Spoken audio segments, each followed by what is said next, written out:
할렐루야. 네, 아침 일찍부터 수고가 많습니다. 우리 옆 사람과 인사하시죠. 수고 많다. 수고가 많다. 한 번 더 인사할까요? 수련회 갈 거지? 네. 인사 못 받는 사람 없도록 앞뒤로도 인사할까요? 수련회 갈 거지? 와, 방금 눈빛들이 뭐 하시는 거예요? 무슨 죄송해요. 네. 오늘 말씀의 제목은 쉽게 설명하기 위해 비유를 하신 것이 아니다. 쉽게 설명하시기 위해 비유를 하신 것이 아니다 라는 말씀의 제목을 가지고 이 시간 함께 은혜를 받기를 원합니다. 저한테 가장 큰 관심이 뭔지 아세요? 예찬아? 나 뭐가 제일 관심 있을 거 아니야? 모르겠어? 에리마, 딱 봐도 난 뭐에 되게 관심 있을 것 같아? 미안. 저의 관심은 진짜 믿을지 모르겠지만은 여러분들이 예수님에게 관심을 가지는 것이 저의 관심입니다. 너무 건전한 말을 했죠. 근데 진짜로 제가 정상적인 목사라면, 이상한 목사라면은 여러분들이 저한테 관심을 갖기를 원하겠죠. 그래서 뉴스에 등장하는 그 이상한 목사님들의 길을 제가 가겠죠. 그래서 다 내 편 만들고 나 좋아하는 사람 만들고.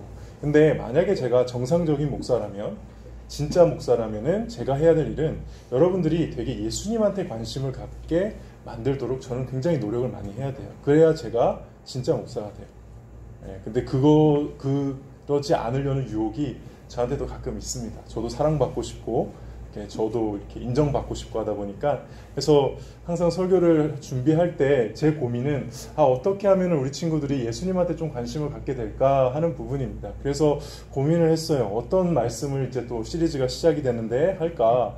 그냥 예수님 일대기를 한번 할까? 아니면 예수님의 설교에 대해서 한번 할까? 예수님이 기적 베푸셨던 이야기 할까? 하다가 진짜 일주일 내내 새벽에 기도하면서 고민했어요. 그리고 금요일날 결정이 됐어요. 여러분들한테 함께 좀 나누고 싶은 게, 예수님이 가르치시는 내용의 3분의 1이 다 비유거든요. 비유 이야기인데 한번 이 비유 이야기들을 쭉 한번 살펴보면서 예수님에 대해서 좀 관심을 가져보고 예수님에 대해서 좀 알아가자 하는 저의 욕심이 생겼습니다. 그래서 이제 오늘부터 시작되는 게 예수님의 비유 시리즈입니다. 한번 오늘부터 되는 설교는 예수님이 왜 저런 비유를 하셨을까? 저걸 통해 알 수 있는 예수님은 어떤 분이실까에 대해서 함께 매 주일마다 이 시간에 고민을 같이 해봤으면 좋겠습니다. 때로는 좀 강의식으로 설명식으로도 할 거고, 때로는 지난주에 했던 것처럼 영상 막 가져와가지고 영상 보기도 하고 할 건데, 핵심은 뭐다? 예수님에 대한 관심입니다. 여러분들이 정말 예수님에 대해 조금씩 더 관심을 가지기를 간절히 소망합니다. 고마워요.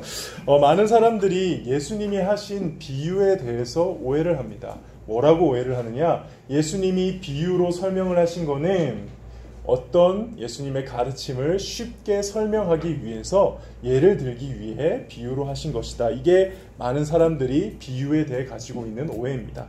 물론 그런 측면이 아예 없는 건 아니에요. 비유 이야기들을 가만히 들어보면은 예수님이 말씀하시는 게 저거구나 라고 바로 이해되는 비유들이 꽤 많습니다. 예를 들면은 99마리의 양을 내버려 두고 한 마리 양을 찾으러 떠난 목자 이야기를 하면서 예수님이 얼마나 한 사람 한 사람을 소중히 여기는지를 그냥 딱 들으면 알 수 있죠.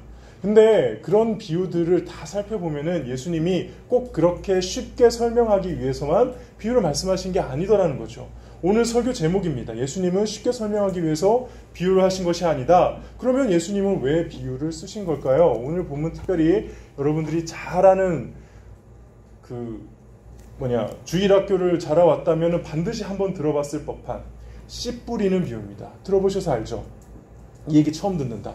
씨를 뿌렸는데 하나는 길가에, 하나는 돌밭에, 하나는 가시덤불에, 하나는 좋은 밭에 떨어져가지고 열매가 맺힌다. 진짜 나 이거 처음 듣는다. 손 들어보세요. 없잖아요. 그렇죠? 우리 한 번씩 다 들어봤어요. 언제 들어봤느냐? 유년부 초등부 때 들어봤을 거예요. 요약하면 그렇습니다. 씨를 뿌렸어요. 4가지 땅에 떨어졌습니다. 다시 얘기할게요. 첫 번째 뭐였죠? 길가. 두 번째가 돌밭. 세 번째가 가시떨기. 네 번째가 좋은 땅이었습니다. 당연히 길가에 떨어진 땅은 사람들이 걸어다니기 때문에 이 땅이 이렇게 다져졌어요? 안 다져졌어요? 다져졌죠. 그러니까 씨가 들어갈 틈이 있습니까? 없습니까? 없습니다. 당연히 들어가지도 못하고 밖에 있다가 누구한테 먹힙니까? 새한테 먹히죠. 두 번째, 돌밭에 떨어졌습니다. 돌밭에는 돌만 있는 게 아니라 사이사이 흙도 있잖아요. 그래서 그 사이로 들어갔는데, 그래서 간신히 싹이 났는데 흙이 좋지 않다 보니까, 얕다 보니까는 햇빛이 비치니까 어떻게 됐어요? 말라버렸다. 세 번째, 가시덤불 들어갔어요. 가시덤불 안에, 가시떨기 안에 흙이 있죠. 들어갔어요. 자라는데 뭐가 있습니까? 가시덤불이 있으니까는 제대로 못 자라서 열매를 못 맺었다. 마지막은 좋은 땅에 갔더니 열매를 100배, 60배, 30배 맺었다.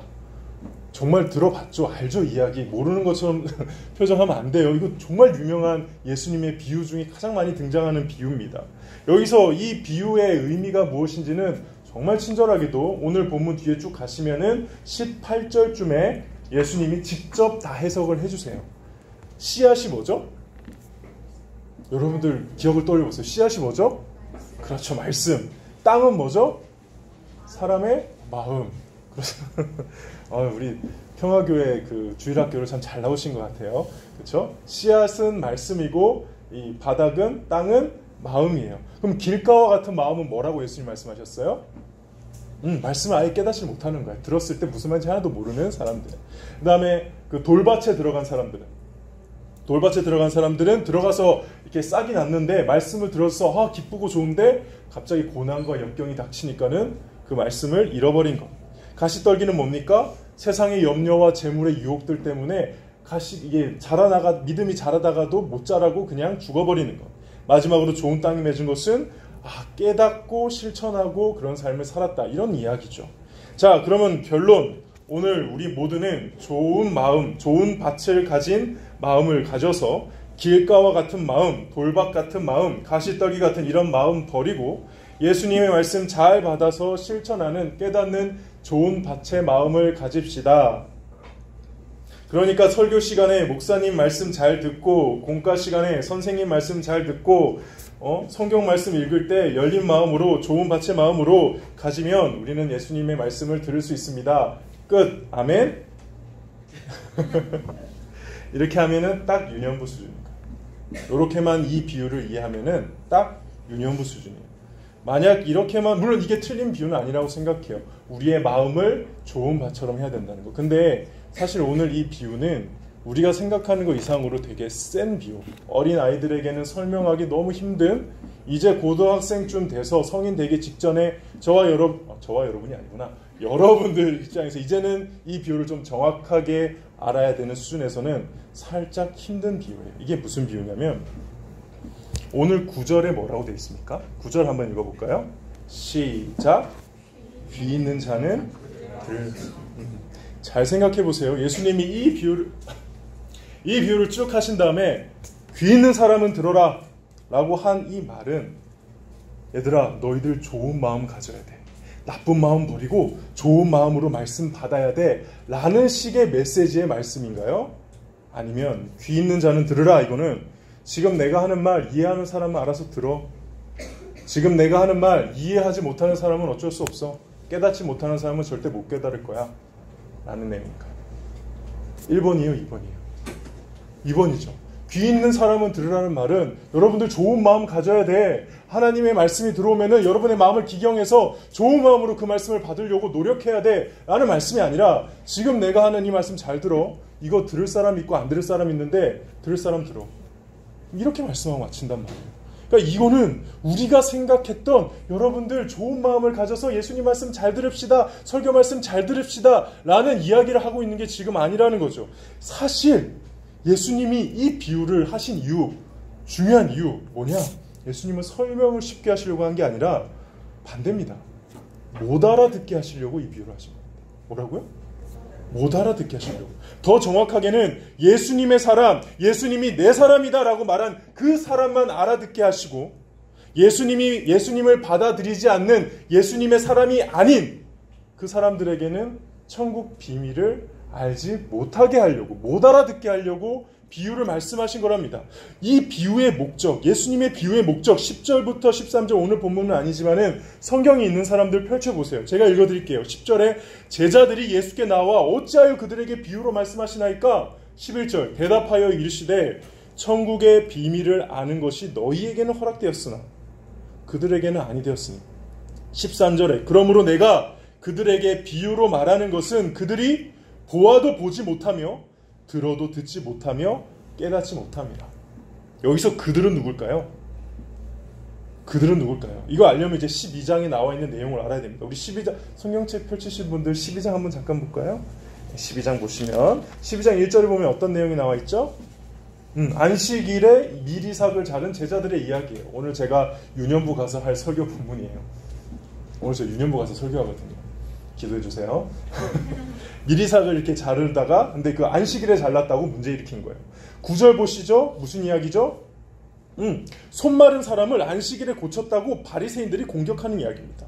22절 보면 뭡니까? 예수님이 병자들을 고치니까 바리새인들이 저 예수라는 사람 귀신의 힘을 빌어서 귀신을 고치는 나쁜 사람이다. 아예 대놓고 예수님을 모욕하는 이야기입니다. 38절부터는요. 바리새인들이 계속해서 예수님 표적 보여주세요. 표적 보여주세요. 그러고 있는 것을 꾸짖는 장면이고요. 그와 대조되는 46절에 어떤 사람들이 등장합니까? 예수님의 형제 자매 어머니. 근데 누가 진짜 예수님의 형제 자매 어머니라고 하나요? 예수님이 하늘에 계신 내 아버지의 뜻대로 행하는 자. 한마디로 하나님 편, 예수님 편인 사람들이 예수님의 형제 자매다. 이 이야기가 지금 오늘 본문 이 비유를 하시기 전에 앞에 일어났던 사항입니다. 그러면 오늘 본문 11절 잠깐만 볼게요. 오늘 본문이 아니죠. 13장 11절 보세요. 천국의 비밀을 아는 것이 너희에게는 허락되었으나 여기서 너희는 누구일까요? 네, 예수님 편의 사람들, 제자들, 신자들, 정말 예수님 믿는 사람들. 근데 그 다음 뭐라고 되어 있습니까? 그들에게는 아니 되었나니 그들은 그럼 누구예요? 바리새인들. 폭넓게 말하면 예수님 계속 지금 거부하고 있는 사람들, 예수님 모욕하고 있는 사람들, 예수님의 계속 병자들을 고치고 말씀을 전할 때 저거 가짜야, 아니야, 나 안 믿어 라고 계속 말하는, 끝까지 대항하는 예수님 저항하는 사람들. 그 사람들에게는 뭐가 가려졌다고요? 네, 천국 복음을 가려졌다. 그거 가리기 위해서 예수님이 뭐라고 말씀하신 거라고? 비유를 말씀하신 거예요. 그래서 오늘 비유는요, 기본적으로 예수님의 말씀에 대해 사람들이 왜 이렇게 다르게 반응하는가, 왜 한쪽 편에서는 예수님을 받아들이고 그 말씀을 듣고 예수님께 돌아가는데 한쪽 편에서는 왜 끝까지 저항하고 안 받아들이고 있는가라는 그 상황을 설명하시는 거예요. 어떤 사람은 제자들처럼 예수님께 더 가까이 가서 들으려고 하고, 36절 보면은 이 제자들이 예수님 비유 좀 가르쳐 주세요. 그 왜 그렇게 비유로 말씀하신 거예요? 라고 설명해달라고 말하는 그 열매를 맺는 모습인 반면에, 어떤 사람들은 바리새인들처럼 대적하고, 어떤 사람들은 자꾸 와서 표적을 보여달라 하고, 어떤 사람들은 겉으로 듣고 따르는 것 같은데 결국은 순종하지 않는 그런 현상이 왜 발생하는가? 똑같은 예수님의 말씀인데 왜 다르게 받아들이는가? 지금 이 현실을 예수님께서 비유로 설명하시는 겁니다. 물론 그런 메시지 중에서는 하나님의 말씀을 받는 마음이 중요하다. 우리가 잘 알고 있는 이 비유의 메시지가 내포된 건 사실이지만, 그래서 틀렸다는 게 아닙니다. 근데 더 중요한 강조점이 있는데, 그런 마음을 가지도록 노력해라가 이 비유의 메시지가 아니라, 저들이 저렇게 나의 복음 말씀에 반응하지 못하는 것은 이상한 게 아니야. 왜냐하면 저들은 지금 내 편이 아니기 때문에 그래.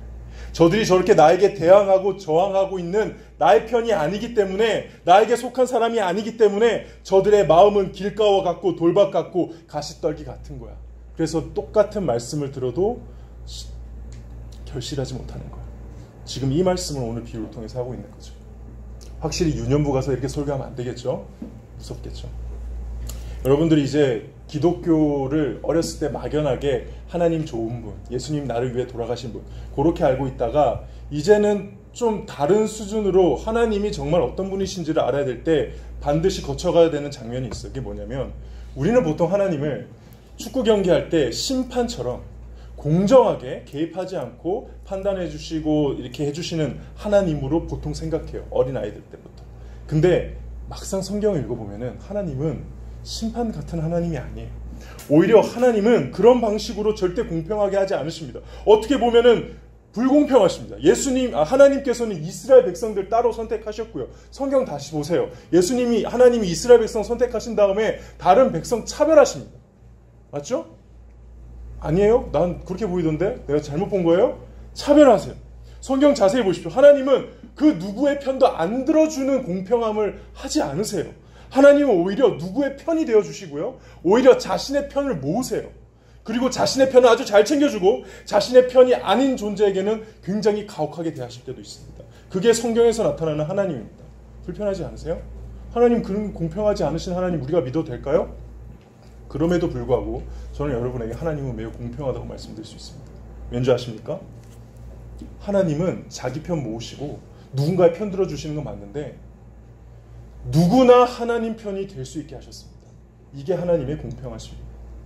다시 기억하세요. 성경이 말하는 공평함은 그냥 아무나 다 똑같이 대해주는 공평함이 아니라 누구든지 하나님 앞에 나오면은 하나님 편이 될 수 있게 해주는 게 하나님의 공평하심이라는 것입니다.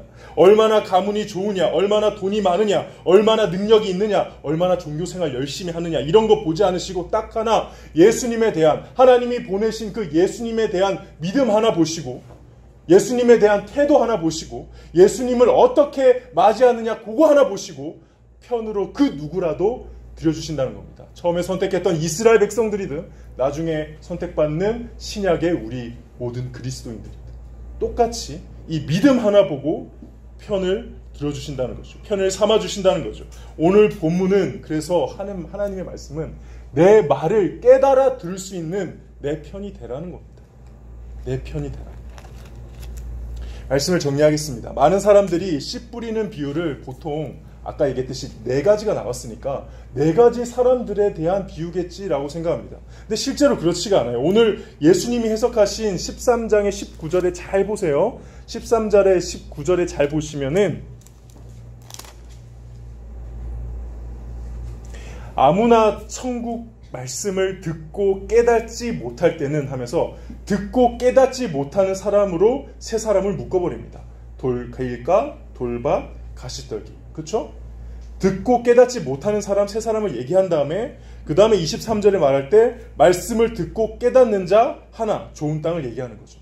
그러니까 지금 4부류의 사람에 대해서 이야기하고 있는 것이 아니라 딱 2부류의 사람에 대해서 얘기하는 거예요. 첫 번째, 예수님을 받아들이지 않고 예수님이 하는 말씀을 끝까지 대적하며 끝까지 거부하며 결국 자신을 살릴 복음 말씀을 못 깨닫는 안타까운 사람들과 많이 부족하지만 그래도 예수님 곁에서 제자들처럼 붙어서 예수님이 하신 말씀의 비유를 이해하기 위해서 예수님께 묻고 계속 교회 나오고 무슨 말인지 모르겠지만 나와서 목사님한테 선생님한테 말씀에 대해서 묻고 예수님 받아들이려고 하고 신뢰하고 마음 열어서 예수님을 영접하는 그 사람은 결국 하나님께서 그 마음에게 좋은 밭의 마음을 주셔서 복음의 말씀을 듣고 깨달을 수 있게 해준다가 오늘 비유라는 것입니다. 오늘은 그래서 2부류의 이야기예요. 예수님의 말씀을 듣고 깨닫는 사람과 깨닫지 못하는 사람의 차이. 4사람에 대한 비유가 아니라. 그러므로 오늘 말씀을 통해서 우리 주님은 오늘 이 자리에 똑같이 말씀하십니다. 내 편이 되라. 그리고 깨닫는 자가 되라. 바리새인들처럼 나를 대적하지 말고 나를 모욕하지 말고 나를 거절하지 말고 그건 천국 복음을 깨닫지 못하는 이 3가지 밭에 길가에 돌밭에 가시떨기에 떨어진 삶과 같은 이 삶 살지 말고 대신에 나를 영접하고 제자들처럼 나를 신뢰하고 나를 믿고 나를 받아들여서 너희의 마음을 내가 좋은 밭으로 바꿀 수 있도록 기경할 수 있도록 나에게 와라. 내 편이 되라. 그러면 내가 너희에게 100배, 60배, 30배 열매를 맺게 하고 너희들에게 복음의 말씀을 깨닫게 해줄 것이다. 이렇게 오늘 말씀하시는 거예요. 예수님은 자기 편을 모으시기 위해서 오셨습니다. 그리고 그 편은 누구나 될 수 있습니다. 예수님을 받아들이는 그 누구나. 사랑하는 우리 고등부 모든 지체들 예수님 편에 서시기를 간절히 소망합니다. 오늘 본문 앞절에 예수님이 50절에 이 말씀하셨어요. 누구든지 하늘에 계신 내 아버지의 뜻대로 하는 자가 내 형제요 자매요 어머니니라. 예수님은 예수님의 형제 자매 어머니를 모으시기 위해 오신 거예요. 예수님의 편, 저와 여러분이 예수님의 형제 자매가 되시기를 간절히 소망합니다. 오늘 이 말씀 생각하면서 우리 찬양하면서 기도하겠습니다.